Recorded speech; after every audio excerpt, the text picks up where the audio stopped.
இன்னைக்கு அத்தியாயம் 2 வசனம் 122 124 வரைக்கும் பார்க்கலாம். ஏக இறைவனுடைய அன்பையும் அருளையும் அவனது வழிகாட்டுதலையும் என்றென்றும் வேண்டி விரும்பியவர்களாக நம்முடைய பயணம் இருக்கட்டும். யா பனி இஸ்ராயீல அதுகுரு நியமதி அல்லதி அன்அம்து அலைக்கும் வ அன்னி ஃபல்லல்துக்கும் அலல் ஆலமீன் வ அத்தகு யௌமல் லா தஜ்ஸி நஃப்ஸுன் அன் நஃப்ஸின் ஷையன் வலா யுக்பலு மின்ஹா அத்லுன் வலா தன்ஃபஹுஹா ஷஃபாத்துன் வலாஹும் யுன்சரூன் வ இதி இப்தலா இப்ராஹீம ரப்புஹு பி கலிமாத்தின் ஃப அதமஹுன்ன கால இன்னி ஜாயிலுக்க லின்னாசி இமாமன் கால அமின் துர்ரியத்தி கால லா யனாலு அஹ்தி அல்லாலிமீன். யா பனி இஸ்ராயீல அப்படின்னா வந்துட்டு ஓ இஸ்ராயலின் சந்ததிகளே அப்படின்னு சொல்லி அர்த்தம் வருது. இஸ்ராயேல் அப்படிங்கும் போது அதற்குள்ள அர்த்தங்கள் என்னென்ன இருக்கு அப்படின்னு பார்த்தோம்னா, அதுல ஒரு நிலையில இருந்து இன்னொரு நிலைக்கு டிராவல் பண்ணக்கூடியவங்க அப்படின்ற ஒரு அர்த்தம். இஸ்ரா அப்படின்ற அந்த சீன் ரா அப்படின்ற அந்த அர்த்தத்துக்கு வாவ் அந்த அடிப்படையில அந்த வேர்ச்சொல் அடிப்படையில நம்ம கவனிக்கும் பொழுது அதுல வந்துட்டு ஒரு ஒரு நிலையில இருந்து இன்னொரு நிலைக்கு டிராவல் பண்ணக்கூடியவங்க அப்படின்ற ஒரு அர்த்தம் வருது. அந்த ஈல் அப்படின்னு இஸ்ரா ஈல் அப்படின்னு சொல்லிட்டு முடியாது இல்லையா? ஈல் அப்படிங்கிற வார்த்தை வந்துட்டு கடவுள் இறைவன் அப்படின்ற அந்த அர்த்தத்தை உள்ளடக்கியிருப்பதாக மொழியியல் அடிப்படையில நம்மளுக்கு தரவுகள் கிடைக்குது, விளக்கங்கள் வந்து கிடைக்குது. ஸோ அப்போ வந்து இறைவனை நோக்கிய பயணிப்பவர்களே, ஸோ இறைவன் அருள் புரியணும், இறைவனுடைய கிருபை கிடைக்கணும்னு சொல்லிட்டு அவனை நோக்கி பயணித்துக் கொண்டிருக்கக்கூடிய சந்ததிகளே அப்படின்ற அந்த உணர்வு வந்துட்டு இங்க கிடைக்குது. யா பனி இஸ்ராயீல அப்படின்னு சொல்லிட்டு நார்மலா வந்துட்டு இஸ்ரவேலர்கள் ஒரு இஸ்ரேல் நாட்டை சார்ந்தவங்க அந்த மாதிரி அடிப்படையில மட்டும் இந்த வார்த்தை வந்துட்டு புரிதல் இருக்கு காமனா. கொஞ்சம் மொழியியல் ரீதியா சிந்திக்கும் போது இப்படிலாம் நம்மளுக்கு கிடைக்குது. அதுவும் குரான் இந்த வார்த்தையை பயன்படுத்துற இடங்களெல்லாம் கவனிச்சு அந்த மொழியியல் ரீதியாகவும் சிந்திக்கும் போது கடவுளை நோக்கி இறைவனை நோக்கி பயணித்துக் கொண்டிருப்பவர்களே அப்படின்ற ஒரு உணர்வும் இதுக்குள்ள இருக்கு. இது இல்லாம வந்துட்டு இஸ்ரா அப்படின்ற அந்த வார்த்தைக்குள்ள இன்னொரு வினைச்சொல் அடிப்படையில இதை கவனிக்கும் பொழுது அகதிகள் அப்படின்ற ஒரு அர்த்தமும் கேப்டிவ்ஸ் அப்படின்ற அர்த்தமும் இதுக்குள்ள அடங்கி இருக்கு.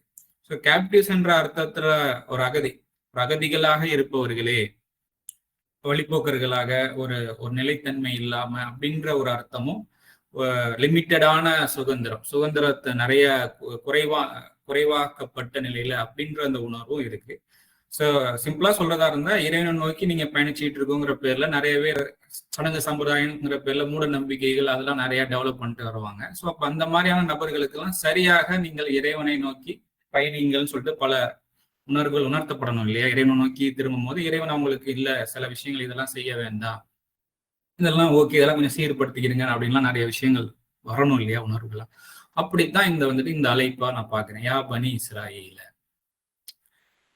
இஸ்ராயலின் சந்ததிகளே, அது குரு நேமதி அல்லதி அன்அம்து அலைக்கும், உங்கள் மீது, அதாவது அலைக்கும் அப்படின்னா உங்கள் மீது, அன்அம்தனா நான் அருளிய, அல்லதி அன்அம்து அப்படிங்கும் போது உங்கள் மீது நான் அருளியுள்ள நேமத்தி எனது அருட்கொடைகளை நினைவு கூறுங்கள், நினைவில் கொள்ளுங்கள், நினைச்சு பாருங்க அப்படின்னு சொல்லிட்டு சொல்லப்படுது. அன்னி நிச்சயமாக நான் பலல்துக்கும் உங்களுக்கு நான் வந்து கிருபை புரிகின்றேன், அலா அல் ஆலமீன் அகிலங்கள் மீது. நீங்க வந்து அருட்கொடைகளை எல்லாம் நினைச்சு பார்த்து நீங்கள் அதற்கு நன்றி உணர்வோட நல்ல விதமாக செயல்பட்டு வரும்போது, ஒரு அருட்கொடைகளை நினைச்சு பார்க்கிறோம் அப்படின்னா நமக்கு சுத்தி இருக்கக்கூடிய நல்ல விஷயங்களை நம்ம நினைச்சு பார்க்கிறோம். இதுக்கு முன்னாடி வந்துட்டு நல்ல விஷயங்கள் நிறைய நமக்கு இறைவன் தந்திருப்பான், அதை எங்கன்னா தவற விட்டுருப்போம் நம்முடைய அலட்சியத்தினால, அவசரத்தனத்தினால, தவறான செயல்கள்னால வந்துட்டு பல அருள்களை தவற விட்டுருப்போம். இன்னும் சில விஷயங்கள் நம்மளுக்கு வந்துட்டு நம்மளே அறியாம ஒரு சில நற்குணங்கள் காரணமாக ஒரு சில நல்ல வாழ்க்கை இப்ப வாழ்ந்துட்டு இருப்போம். அந்த அருள்களை எல்லாம் வந்து நீங்க நினைச்சு பாக்குறீங்க அப்படின்னா நீங்க இன்னும் அப்போ வந்துட்டு நல்ல விதமா செயல்படுறதுக்கு தான் உங்களுடைய ஆக்டிவிட்டிஸ் வந்துட்டு அப்கிரேட் ஆகும், உங்களுடைய செயல்பாடு. அப்போ அந்த நினைச்சு பாருங்க அப்படின்னு சொல்றாங்க. அப்படி நினைச்சு பார்த்து உங்களுடைய செயல்கள் எல்லாம் செயல்பட்டு வரும்போது அகிலங்கள் மீது உங்களுக்கு நான் கிருபை புரிகின்றேன். இன்னும் நல்ல விதமா அகிலங்கள்ல வாழ்றதுக்கு உங்களுக்கு கிருபை புரிகின்றேன். நிச்சயமாக நான் அப்படின்னு சொல்லிட்டு இங்க வருது. நிச்சயமாக நான் அப்படிங்கும் போது இறைவன் தான் தன்னை பத்தி இங்க தூது செய்தியாக உணர்த்துகின்றான். அதுக்கப்புறம் வத்தகு யௌமன் லா தஜ்ஸி நஃப்சுன் அன் நஃப்சின் ஷையா. இங்க இருந்து பார்ப்போம். ஷையா அப்படின்னா வந்துட்டு விடயம், விடயம் நாட்டம் அப்படின்னு சொல்லி அர்த்தம். விடயத்தில், அதாவது அன் நஃப்சின், ஆன்மா சார்ந்து ஆன்மா, நஃப்சுன் அன் நஃப்சின், ஆன்மா சார்ந்த ஆன்மா ஒரு விடயத்திலும் ஈடு செய்யாத நாளை தக்குவா கொள்ளுங்கள். தக்குவா அப்படிங்கும் போது நார்மலா 5 கொள்ளுங்கள்னு போடுவாங்க, மொழியாக்கங்கள்ல இருக்கும். அதுல வந்துட்டு உணர்ந்தறிந்து பண்படுறது அப்படிங்கிற அந்த உணர்வு அந்த தக்குவான்ற வார்த்தைக்குள்ள உள்ளடங்கி இருக்கு. தக்குவான்ற வார்த்தை குரான் எப்படி எப்படிலாம் பயன்படுத்துங்கிறத கொஞ்சம் நம்ம பார்க்கும்போது, அவங்க வந்து கோபத்தை அடக்கிக்கிடுவாங்க, வீணான செயல்கள்ல ஈடுபட்டு இருக்க மாட்டாங்க, தனக்குத்தானே தீங்கிழைத்து கொண்டாலும், ஏதேனும் அவசரத்தனத்தினால தவறான விஷயத்துல ஈடுபட்டாலும் அது புரிய வரும்போது, தெரிய வரும்போது உடனே அதுல இருந்து மீள்றதுக்கு பார்ப்பாங்க. செய்த தவறுகளுக்கு எப்படியாவது அதை வந்து ஈடுகட்டணுமே அப்படின்ற அந்த கான்சியஸ்லயே இருப்பாங்க. ஸோ இந்த மாதிரியான ஒரு ஜேர்னில இருக்கக்கூடிய ஒரு விஷயத்தை தான் வந்துட்டு, ஒரு கேரக்டரைசேஷன் தான் வந்து தக்குவா அப்படின்னு சொல்லிட்டு குரான் வந்து சொல்லுது. ஸோ அப்போ ஒரு ஆன்மாவிற்கு எந்த ஒரு விஷயத்திலும் ஈடு செய்யாத, இல்ல ஆன்மா சார்ந்த ஆன்மா ஒரு விடயத்திலும் ஈடு அளிக்காத நாளை உணர்ந்தறிந்து பண்படுங்கள் அப்படின்னு சொல்லப்படுது. அதுல வலா இக்பலு மின்ஹா அதுலு, எந்த ஒரு காம்பன்சேஷன், எந்த ஒரு இழப்பீடும் அதனிடமிருந்து ஏற்கப்பட மாட்டாது. இக்பலுனா அக்செப்டிங்கே இருக்காது.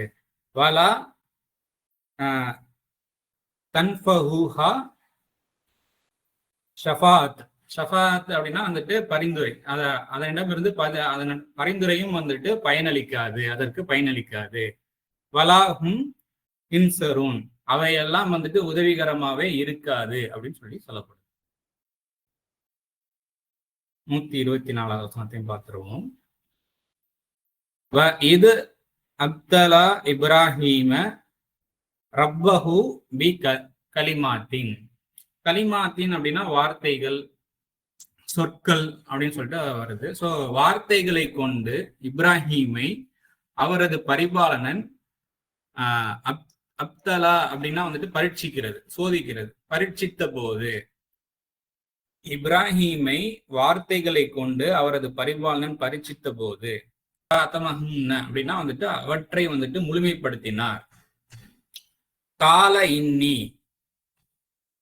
கூறினான், நிச்சயமாக நான் ஜாயிலுக லின்னாசி இமாம, மனிதர்களுக்கு ஒரு முன்னோடியாக, இமாம் என்றால் வந்துட்டு ஒரு முன்னோடி, ஒரு வந்துட்டு உன்னை ஆக்குகின்றேன் நிச்சயமாக நான் அப்படின்னு சொல்லிட்டு, அதாவது வார்த்தைகளை கொண்டு பரீட்சித்த போது அதற்கு கூறப்பட்டுச்சு, நிச்சயமாக நான் மனிதர்களுக்கு உன்னை ஒரு இமாமாக, ஒரு முன்னோடியாக உன்னை ஆக்குகின்றேன் அப்படின்னு சொல்லப்படுது. அதற்கு திரும்ப இப்ராஹிம் நபி சொல்றாங்க, கால கூறினார், அமின் துர்ரியத்தி, என்னுடைய சந்ததிகளும் அப்படின்னு சொல்லிட்டு கேட்கிறான், என்னுடைய சந்ததிகள் இருந்துமா அப்படின்னு சொல்லிட்டு கேட்கிறான்.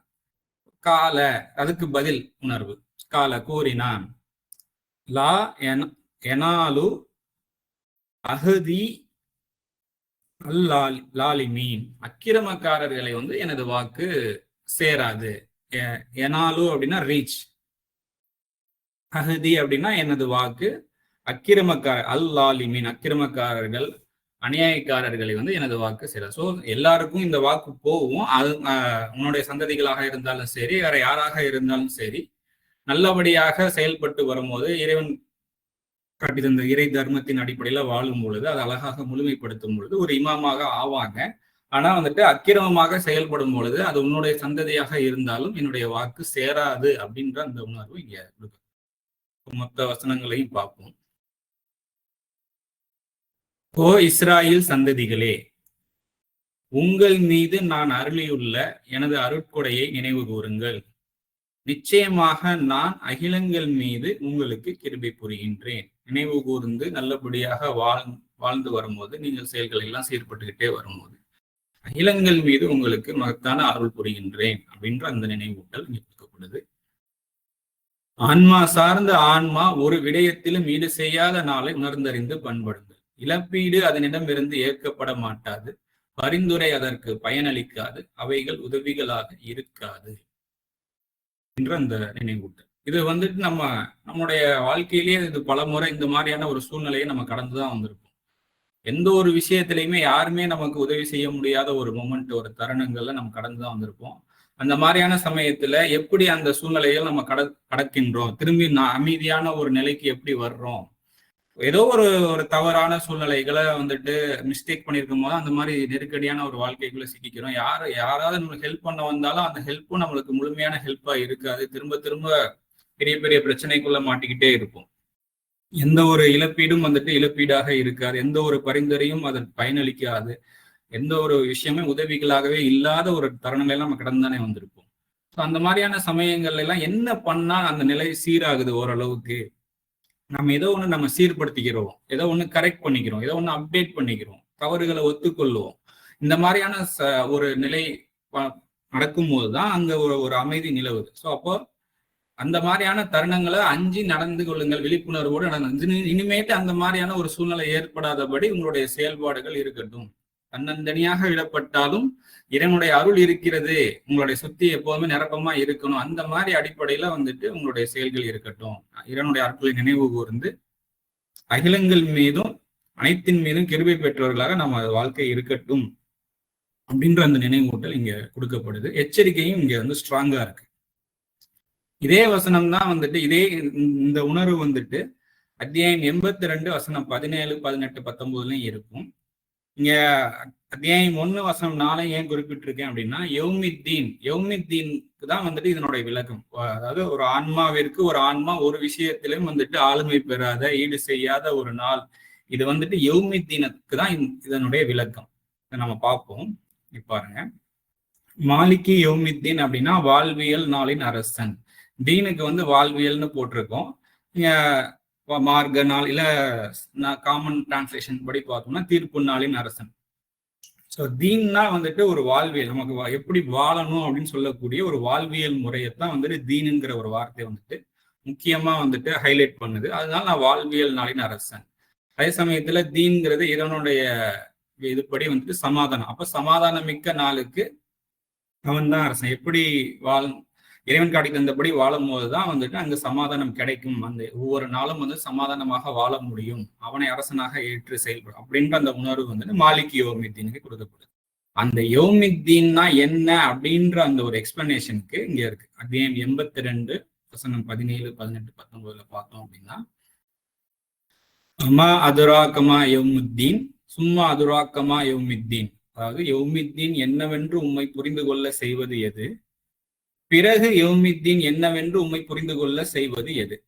ஃபர்ஸ்ட் யௌமித்தீன்னா என்ன ஒரு அண்டர்ஸ்டாண்டிங் இருக்கும், பிறகு வாழ்க்கையில பட்டு வரும்போது இன்னொரு புரிய வைக்கும்.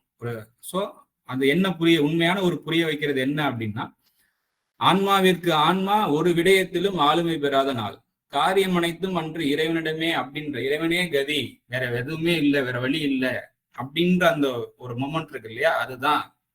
ஸோ அந்த மாதிரியான மொமெண்ட்லையும் எல்லா மூமெண்ட்லயும் அவன் தான் அரசன், சமாதானமாக வாழணும்னா வந்துட்டு அவனை அரசனாக ஏற்று இறைவன் காட்டி தந்த வழியில இறை தர்மத்தை, இறை அறத்தை வந்துட்டு நம்மளுடைய வாழ்க்கையில ஒவ்வொரு நாளும் நம்ம வந்துட்டு மேன்மைப்படுத்திக்கிட்டே வரும்போது, நம்மளுடைய செயல்களை கொண்டு வரும்போது தான் வந்துட்டு அங்க வாழ்நாள் வந்து சமாதானமாக இருக்கும், நம்முடைய வாழ்வியல் சமாதானமாக இருக்கும் அப்படின்ற அந்த நினைவூட்டல் இங்க கொடுக்கப்படுது. மீண்டும் ஒரு முறை வாசிக்கிறேன்.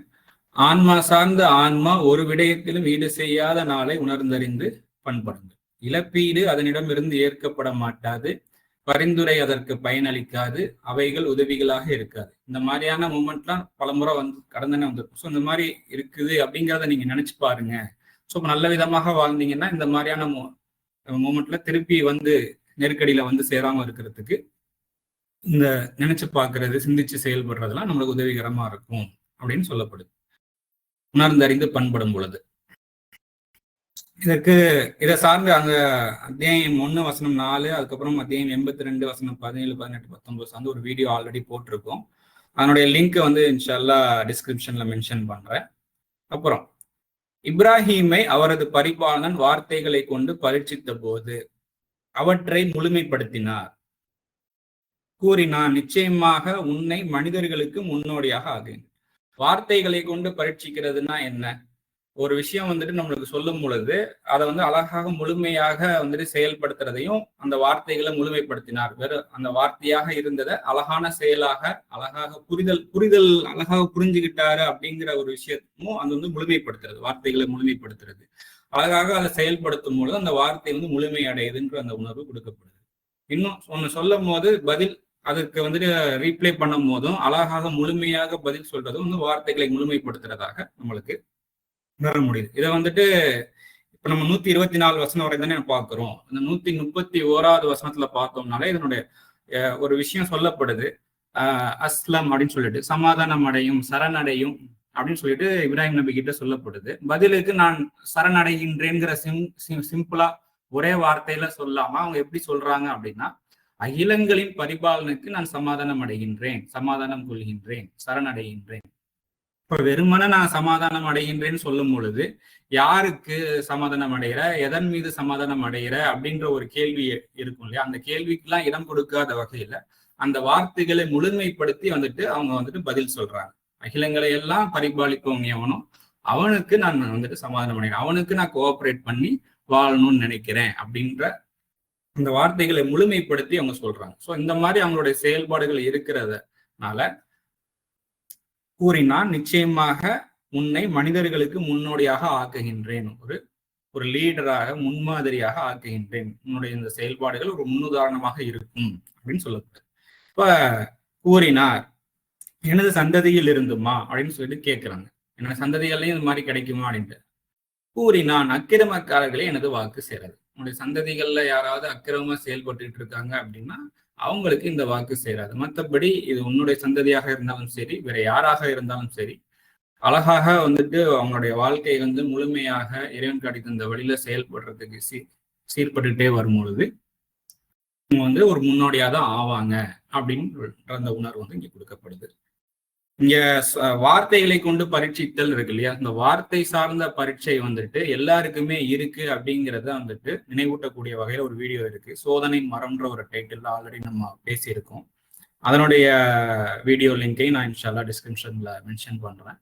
இதுல நம்ம முக்கியமா பாக்குறது என்ன அப்படிங்கறது திரும்ப ஒரு முறை இந்த 3 வசனத்தையும் ஒரு முறை வாசிச்சிருவோம். ஓ இஸ்ராயலின் சந்ததிகளே, அதாவது இறைவனை நோக்கி பயணித்துக் கொண்டிருப்பவர்களே, உங்கள் மீது நான் அருளியுள்ள எனது அருட்கொடையை நினைவு கூறுங்கள். நிச்சயமாக நான் அகிலங்கள் மீது உங்களுக்கு கிருபை புரிகின்றேன். ஆன்மா சார்ந்த ஆன்மா ஒரு விடயத்திலும் ஈடு செய்யாத நாளை உணர்ந்தறிந்து பண்படுங்கள். இழப்பீடு அதனிடமிருந்து ஏற்கப்பட மாட்டாது, பரிந்துரை அதற்கு பயனளிக்காது, அவைகள் உதவிகளாக இருக்காது. இப்ராஹீமை அவரது பரிபாலனன் வார்த்தைகளை கொண்டு பரீட்சித்த போது அவற்றை முழுமைப்படுத்தினார். கூறினான், நிச்சயமாக உன்னை மனிதர்களுக்கு முன்னோடியாக ஆக்குகின்றேன். கூறினார், எனது சந்ததியில் இருந்துமா? கூறினான், அக்கிரமக்காரர்களை எனது வாக்கு சேராது. இப்ப இதுல வந்து இறைவன் காட்டி தந்த வழியில செயல்படும் போது ஒரு முன்னோடியாக ஆக்கப்படுவோன்ற ஒரு நினைவூட்டலும் கொடுக்கப்படுது. அதே சமயத்துல ஒரு ஆன்மா சார்ந்த ஆன்மா எந்த ஒரு விஷயத்திலையும் உதவியா இருக்காது, ஈடு செய்ய முடியாத அந்த மூமெண்ட், அந்த மாதிரியான தருணங்கள் எல்லாம் அஞ்சு உணர்ந்தறிந்து பண்பட்டு வாங்க அப்படின்னு சொல்லிட்டு சொல்லப்படுது. இறைவனுடைய அருள்களை நினைவு கூர்ந்து வாழும் பொழுது நம்ம அகிலங்கள்ல வந்துட்டு ஒரு பிளெஸ்ஸிங்கான ஒரு அருள்மிக்க ஒரு வாழ்க்கையை வந்துட்டு வாழ முடியும், இன்னும் அழகான கிருபை மிக்க ஒரு வாழ்க்கையை நம்ம வாழ முடியும் அப்படின்ற அந்த நினைவூட்டல் இங்க கொடுக்கப்படுது. இதுக்கு அடுத்து வரக்கூடிய வசனங்களை வரக்கூடிய நாட்கள்ல இன்ஷா அல்லாஹ் பார்ப்போம்.